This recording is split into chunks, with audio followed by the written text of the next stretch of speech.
এই গরমে পেট ঠান্ডা রাখার মতো একটা রেসিপি নিয়ে চলে এলাম তোমাদের সামনে শেয়ার করতে। সো হ্যালো এভরিওয়ান, রূপালীর রান্নাঘরে সবাইকে স্বাগত জানিয়ে শুরু করছি আজকের রেসিপি, ডালের বড়ি দিয়ে সজনে ডাঁটার পাতলা ঝোল। তো ফ্রেন্ডস, চলো আজকের রেসিপির উপকরণগুলো তোমাদের সাথে এক এক করে শেয়ার করে নিচ্ছি। এখানে দেখো, সজনে ডাঁটা আমি ভালোভাবে কেটে ধুয়ে রেখেছি। এখানে আলুগুলোকে আমি টুকরো করে কেটে রেখেছি। এখানে নিয়ে নিয়েছি টমেটো কুচি। এখানে 1 কাপ পরিমাণ মুসুর ডাল আমি পেস্ট করে রেখেছি। আর মশলার জন্য নিয়ে নিয়েছি আদা, জিরা ও শুকনো লঙ্কা পেস্ট। দিয়ে দিয়েছি কালো জিরা। এবার দিয়ে দিচ্ছি সামান্য পরিমাণ হলুদ, দিয়ে দিচ্ছি স্বাদ মতো নুন। দিয়ে ভালোভাবে পেস্ট করা ডালটাকে মেখে আমি ছোট ছোট করে কড়াইয়ে দিয়ে ভালোভাবে বড়াগুলো ভেজে নেব। দেখো, বড়াগুলো ভাজা হয়ে গেছে। এবার আমি এগুলো নামিয়ে নেব। এবার ওই তেলে আমি টুকরো করে রাখা আলুটাকে প্রথমে ভেজে নিচ্ছি।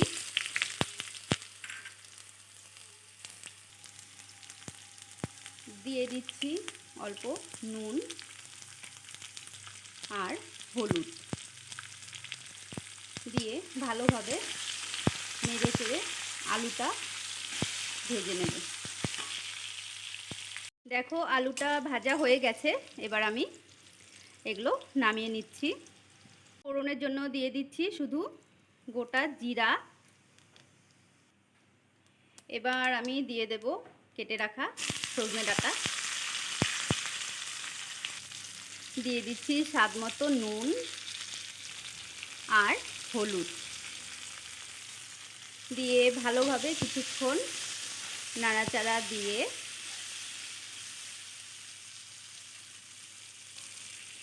দিয়ে দেব টমেটো কুচি। কিছুক্ষণ এভাবে নেড়ে চেড়ে দিয়ে দেব পেস্ট করে রাখা মশলা।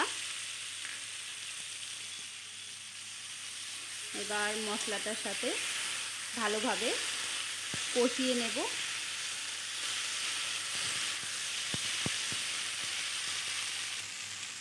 সজনে ডাঁটার সাথে দেখো মশলাটা খুব ভালোভাবে কষানো হয়ে গেছে।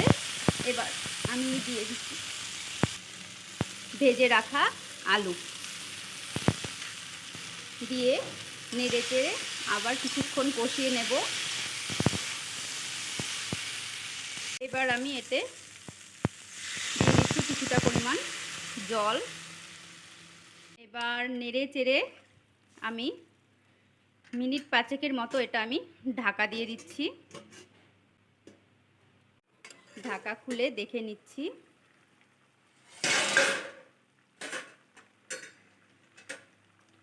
মোটামুটি সেদ্ধ হয়ে গেছে। এবার আমি ডালের বড়িটা দিয়ে দিচ্ছি। দিয়ে নাড়াচাড়া দিয়ে আর কিছুক্ষণ ওয়েট করব, তারপর নামিয়ে নেব। তো ফ্রেন্ডস, তোমরা কে কোথা থেকে আমার এই রেসিপি দেখছো অবশ্যই কমেন্টে জানাবে। আর তোমরাও বাড়িতে একবার এভাবে ট্রাই করো, দেখো, আশা করি ভালো লাগবে। সো ফ্রেন্ডস, আজকের রেসিপি তৈরি হয়ে গেছে। আমি দেখো সার্ভ করে নিয়েছি আজকের এই ডালের বড়ি দিয়ে সজনে ডাঁটার পাতলা ঝোল। তোমাদের কেমন লাগলো অবশ্যই জানাবে। ভালো লাগলে লাইক, কমেন্ট, শেয়ার করে অন্যদেরকেও দেখার সুযোগ করে দেবে। আজকের মতো এই পর্যন্তই। নেক্সট কোনো দিন অন্য কোনো রেসিপি নিয়ে তোমাদের সামনে হাজির হব। সবাই সুস্থ থেকো, ভালো থেকো। নমস্কার।